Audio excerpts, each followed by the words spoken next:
Thank you, Mr. Chairman, very much. And thank all of you for coming. Ms. Erickson, first of all, it's good to have a UVA graduate here. We always appreciate that. Excuse me one second. Ms. Erickson, I understand that your father was a Navy pilot who died of organ failure. You talked about it in your testimony, and buried at Arlington National Cemetery with my parents, my grandparents. I'm fascinated by your testimony about the lack of oversight in terms of the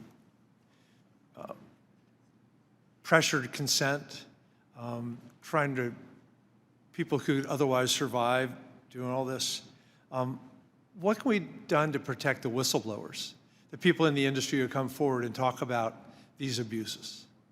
What should Congress be doing to protect the whistleblowers? Well, first of all, encouraging them to come forward, which is why I'm so grateful for this committee's investigation. But the other thing is demanding that HHS immediately fire any organ contractor that is found to have retaliated against whistleblowers, to have covered up their claims, and to have tried and silenced patient advocates themselves. There's been reporting in the Richmond Times, sir, in your home state and my home state too, about how the United Network for Organ Sharing has used its federal contract and federal taxpayer dollars to try and cover up cases and retaliate even against congressional witnesses. That this happens at all is a problem. That it happens with taxpayer dollars is unconscionable. So I'd appreciate anything this committee can do to make sure that HHS removes any contractor who's engaged in this activity. It would seem the least they should be doing. Ms. Erickson, we have 3,000 Virginians on the Oregon waiting list. One, I think, is here today, Garrett Ertl, who's a living kidney donor and has served for years as chair of the Patient Affairs Committee in the Oregon Procurement and Transportation Network. He's been a tireless advocate for reform. You wrote in your testimony about literally some of these inappropriate OPOs destabilizing patients through the over-administration of comfort medications like fentanyl. Isn't this essentially trying to kill people in order to get their organs? Yes, sir, I want to be absolutely clear. The things we are talking about are crimes. And they are currently being investigated by crimes by the Attorney General of Kentucky. And I hope that this committee will share all information with both federal and state law enforcement. Whistleblowers have made similar claims in New Jersey, and that is not just a danger to the people who live there, it's a danger to any American who travels through any of these states where whistleblowers have shared these practices happen.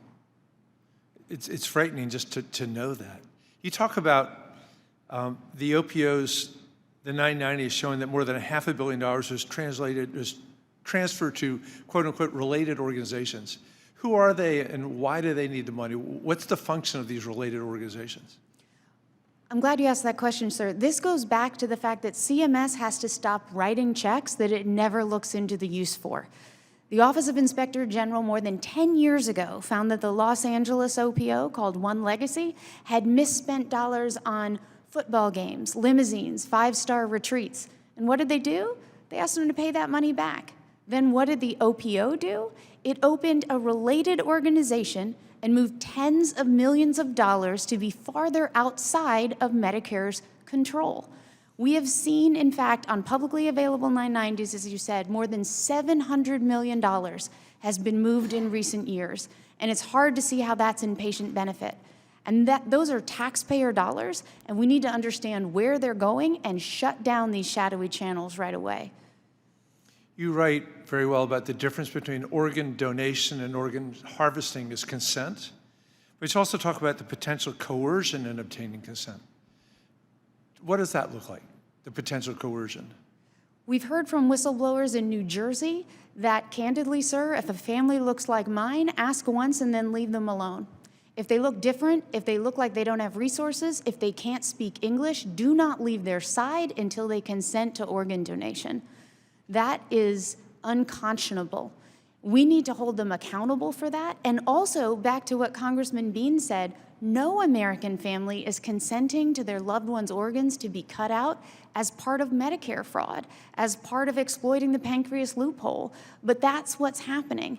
And so if there's one thing that I would really ask of this committee, is that it's to consider that these things are crimes. And just as there was cross-administration action to tackle the opioid epidemic, to resource not just the Department of Justice and OIG, but also state attorneys generals, that's the kind of crisis we have right now in organ procurement. Those are the kind of resources we need to make sure that Americans are safe. Yeah. Mr. Chairman, thank you. And thank all of you very much for coming and bringing this to our attention.